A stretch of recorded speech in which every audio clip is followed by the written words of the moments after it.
بسم اللہ الرحمن الرحیم اللہم صلی علی محمد وعلی آل محمد کما صلیت علی ابراہیم وعلی آل ابراہیم انکا حمید مجید اللہم بارک علی محمد وعلی آل محمد کما بارکت علی ابراہیم وعلی آل ابراہیم انکا حمید مجید بسم اللہ الرحمن الرحیم السلام علیکم ورحمۃ اللہ وبرکاتہ۔ مسلمان عورتوں کے فقہی مسائل، تیمم کے احکام۔ تیمم کی مشروعیت کتاب و سنت سے ثابت ہے۔ ارشاد باری تعالی ہے وَإِن كُنتُم مَّرْضَىٰ أَوْ عَلَىٰ سَفَرٍ أَوْ جَاءَ أَحَدٌ مِّنكُم مِّنَ الْغَائِطِ أَوْ لَامَسْتُمُ النِّسَاءَ فَلَمْ تَجِدُوا مَاءً فَتَيَمَّمُوا صَعِيدًا طَيِّبًا فَامْسَحُوا بِوُجُوهِكُمْ وَأَيْدِيكُمْ إِنَّ اللَّهَ كَانَ عَفُوًّا غَفُورًا۔ سورۃ النساء آیت نمبر 23۔ ترجمہ: اور اگر تم بیمار ہو یا سفر میں ہو یا تم میں سے کوئی بیت الخلاء سے فارغ ہوا ہے یا عورتوں کو ہاتھ لگایا ہے اور پانی نہیں پایا رہا ہے تو پاک مٹی سے تیمم کرو اور اپنے چہروں اور ہاتھ کا مسح کرو، بے شک اللہ تعالیٰ معاف کرنے والا اور بخشنے والا ہے۔ رسول اللہ صلی اللہ علیہ وآلہ وسلم نے فرمایا، پاک مٹی مسلمانوں کا وضو ہے، چاہے 10 سال تک پانی نہ ملے۔ بہاولہ سنن نسائی و ابن حبان۔ تیمم کس کے لیے جائز ہے؟ کیونکہ تیمم وضو اور غسل دونوں کا بدل ہے۔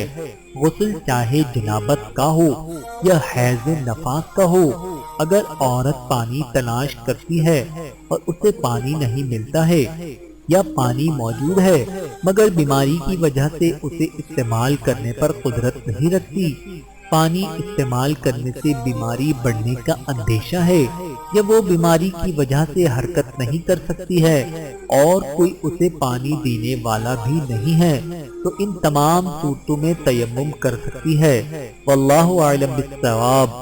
تیمم: پہلے بسم اللہ کہے، پھر دل میں تیمم کی نیت کر کے زمین پر دونوں ہتھیلیوں کو مارے، مٹی ہو یا ریت سب جگہ جائز ہے، اور ہاتھ کو گرد و غبار سے جھاڑ لے تو کوئی حرج نہیں ہے، پھر ایک بار چہرے کا مسح کرے، تیمم ہو گیا۔ ایسا ہی نبی کریم صلی اللہ علیہ وآلہ وسلم سے ثابت ہے۔ نواقض تیمم: تیمم 2 وجہ سے ٹوٹ جاتا ہے۔ نمبر 1، جن چیزوں سے وضو ٹوٹ جاتا ہے ان سے تیمم بھی ٹوٹ جاتا ہے کیونکہ تیمم وضو کا بدل ہے۔ نمبر 2، اگر نماز شروع ہونے سے پہلے پانی مل جائے یا نماز کے دوران ہی پانی مل جائے تو بھی تیمم ختم ہو جائے گا اور وضو کرنا ضروری ہوگا، اور اگر نماز سے فارغ ہو چکی ہے پھر پانی ملا تو اس صورت میں نماز درست ہے، اس کا دوبارہ ادا کرنا ضروری نہیں ہے، اس لیے کہ نبی کریم صلی اللہ علیہ وآلہ وسلم کی حدیث ہے۔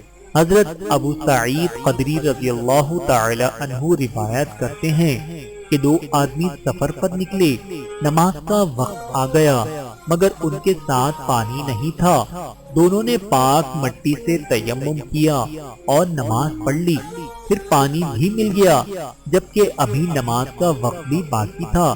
ان میں سے ایک نے وضو کر کے دوبارہ نماز پڑھ لی جبکہ دوسرے نے وضو کیا اور نہ ہی نماز دہرائی۔ سفر سے واپسی کے بعد دونوں رسول اللہ صلی اللہ علیہ وآلہ وسلم کی خدمت میں حاضر ہو کر اپنا واقعہ سنایا۔